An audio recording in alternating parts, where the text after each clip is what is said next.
Hey fam, it's Scott again. I was just thinking, going back and looking at high school and how my public school education came about.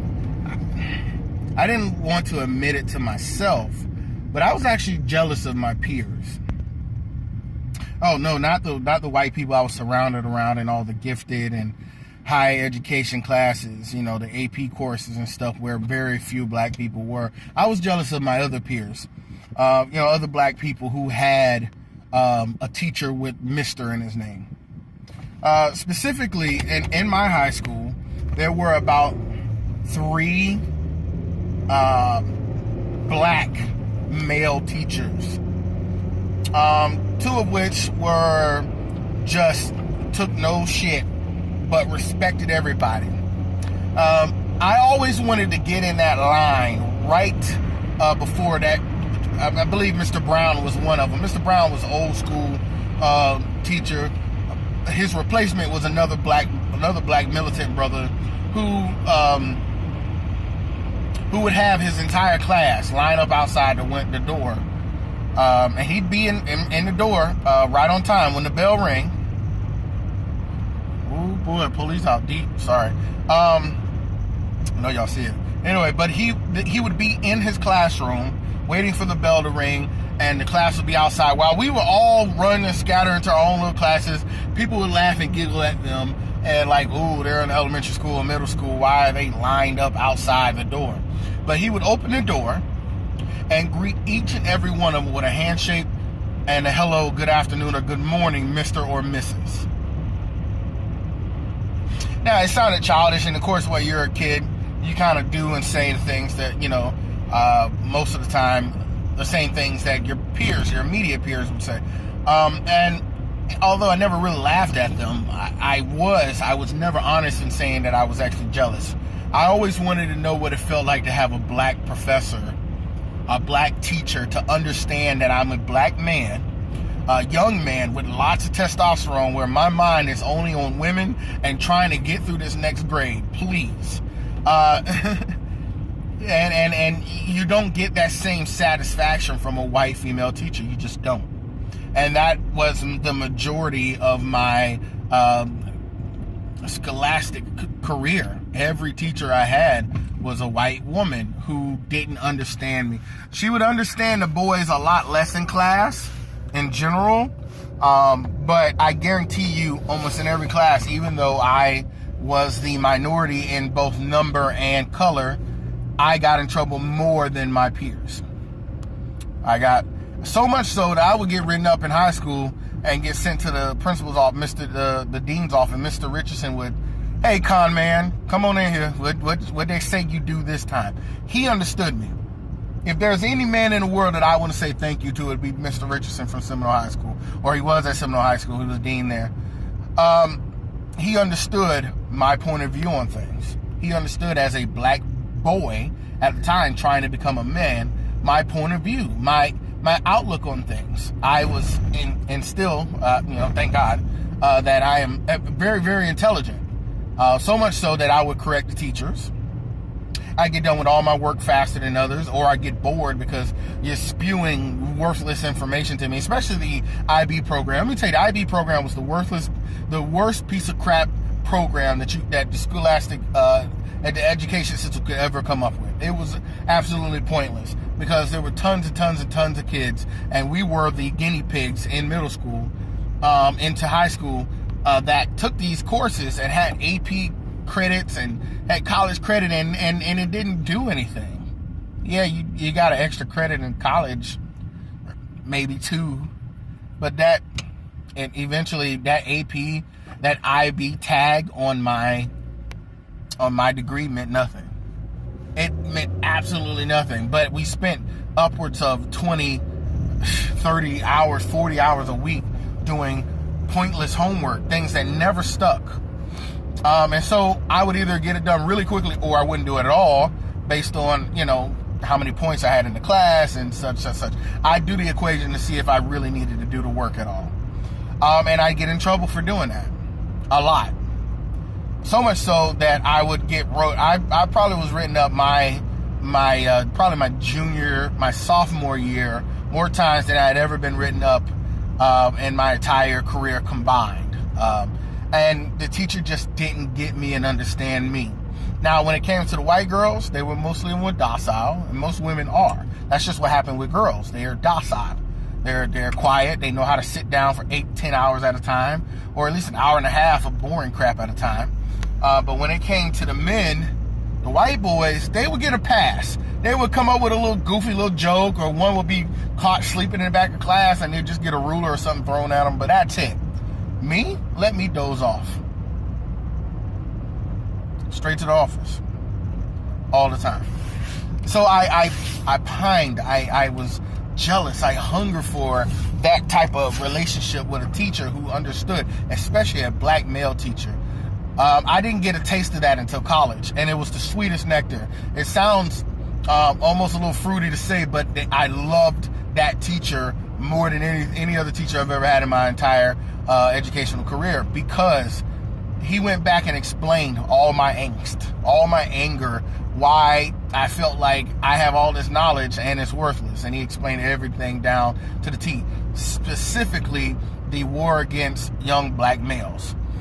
He's pointed out something to me, and I'll never forget this, and I use this as my moniker because there's a lot of black women out there who are angry at black men too, and just, and rightly so in some cases, and unjustly in a lot of other cases that they just don't comprehend. But I say this, and I agree with them: black women are the most disrespected women on the planet, because you can say and do things to their face, and out of fear they'll just take it, especially when they were in school. When they're in school and they take it from their white teacher or whatever. But black boys, black men are the most feared and most attacked people on the planet. Those were his words, and I take those very seriously, because I do recall there being another black person in my class. She was half mixed, but she was black. And if she were to say or do anything, there was little slick, snide comments from other white girls, even though she tried to be one of them. Or something slide or a slick from the teacher, and she would just swallow it. But I thought it was the most disrespectful thing you could say. When it came to me, there were no comments. They were just, Mr. Lewis, go to the office. No explanation, no debate, no anything. It was just, that was it. And so, while they almost so much to a point, the teachers at one point was questioning whether or not I even belonged in those programs. And then I'd have to show off once or twice and show that I could pretty much outthink anybody in the classroom, and then we'd be back at square one. I hated that. And I hate it even today. I know there's tons of black little boys who are being set up by white female teachers who don't understand little black boys, or even boys for that matter, okay? They don't get the concept and understanding that there's a different way to teach young little black boys and little black girls, especially if you're not black. But instead of trying to understand the concept and learning something new, because, if you're a teacher, you don't want to be told that you have to learn something else. They just send you to the office or get you out of school suspension, and that builds up. After a while, you just think you're delinquent like everybody else seems to think. And you stop trying. Thank God I didn't stop trying. If anything, it was more of a challenge. So if I was, one time I would get into trouble by correcting the teacher because her math was off or some crap like that, something normal. And I try to talk my way out of getting into trouble or getting written up. That was more fun to me than even being in the class itself. And that's sad, because half of those times I would just walk out of this classroom and then walk to Mr. Brown's old class. I can't think about the name of the teacher right now, but he was a really interesting black guy, and he would let me sit in his class. He wouldn't say a word. I'd walk in and I'd sit down. Not even in his class. I'm sure they had conversations about where I've been, where I come from, what class, and this, that, and the third, but I'm sure he didn't mind as long as I kept like a B or something in my other class. But that was my outlook. That was my not my outlook, my where I found peace, being around a black man, a black professor. And it was rare. I didn't get to do it all the time, but it was still the way his teaching style was, with the boys act up. He'd address them in a certain way. It wasn't degrading, it wasn't disrespectful, but at the same time it was stern. It was very much like my father. And I loved every minute of it. And so when I got my chance to have a black professor in college, I jumped all over it. I devoured that classroom. If I couldn't have got a higher grade on anything in my life, I probably did all the extra work, all the extra credit work and stuff and everything, just because having a black male teacher really does matter. So if you're a black man and you're out there, you're wondering whether or not you should become a teacher, the answer is absolutely yes. Yes, we need more black male teachers. Nothing against the black women, okay? I get it. Women, there's always something. You know, when you start talking about black men and how to empower black men, you get some women who get mad about that. And I just want black men. I want next year to be the year of the black man. You hear me? Like this year was the black woman all day. I mean, they tore 2016 up and I love it. But I want next year to see black male teachers teaching. I want somebody recording the good in black men.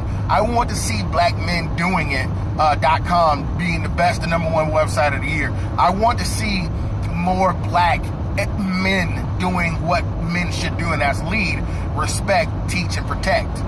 And so I think I'll end the video here with that, because it was something that was on my heart, and I really wanted to get that off my chest and let people, maybe there's other men out there who can relate. And if you can, please, let me know how you feel about this video. If you like it, give me a thumbs up, subscribe, please tell others, subscribe, share the video, hit me up on all social media, let me know, let other men know how you feel about this, leave a comment below. I got all my information in the description box. Guys, remember, hey, this is the holiday season. This season I heard that there were less black people out during Black Friday, so congratulations, black people. Thanks so much for being smart and utilizing your money to spend black instead of on Black Friday. Christmas is coming up. If you can, no matter what you do, please think, act, buy black as much as possible. Do it as much as possible. If you can't do it every day, do it every 3 days. If you can't do it every 3 days, at least do it once a week. There's tons of websites, and we'll start addressing them in some later videos when I start doing interviews with some of these online stores, some of these web stores. You can find and buy items from black owners. Okay, I love you guys. Have a good night.